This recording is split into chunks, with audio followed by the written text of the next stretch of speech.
கிறிஸ்துவுக்குள் பிரியமானவர்களே, கிறிஸ்து இயேசுவுக்குள் தேவன் அழைத்த பரம அழைப்பின் பந்தய பொருளுக்காக இலக்கை நோக்கி தொடருகிறேன்.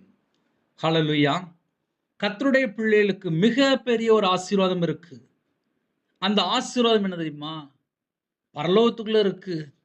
நமக்கு நித்திய ஜீவன் தருவேன் என்பதை அவர் நமக்கு செய்த வாக்குத்தத்தம்.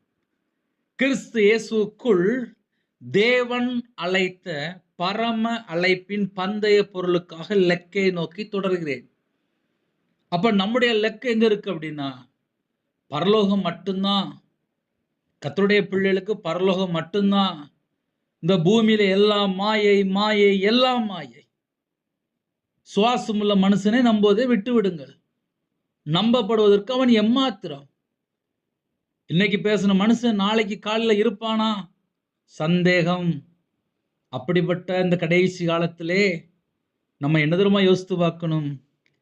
கிறிஸ்து இயேசுக்குள் தேவன் அழைத்த பரம அழைப்பு. பரம அழைப்பு அப்படின்னாலே பரலோகத்துக்கு போகணும். அந்த சிந்தை நமக்குள்ள இருக்குமானால் தடுமாற்றம் வராது, வேதனை இருக்காது, மனுஷனை நம்பி கண்ணீர் வாழ்க்கை இருக்காது, தேவையில்லாத காரியங்கள் குறித்து பயப்பட மாட்டாங்க, மற்றவங்கள பார்க்க மாட்டாங்க, மனுஷனை நோக்கி பார்க்க மாட்டாங்க, கர்த்தரை நோக்கி பார்க்க ஆரம்பிச்சிருவாங்க. அவரை நோக்கி பார்த்தவர்கள் பிரகாசம் அடைந்தார்கள் என்று எழுதப்பட்டிருக்கு. புதிய நாளுக்காக ஜெபிப்போமா? கண்களை மூடி நாம் ஜெபம் செய்வோம். அன்பின் கர்த்தாவே, உம்மை நன்றியோடு துதிக்கிறோம்ப்பா. கிறிஸ்து இயேசுவுக்குள் தேவன் அழைத்த பரம அழைப்பின் பந்தய பொருளுக்காக இலக்கை நோக்கி தொடர்கிறேன்.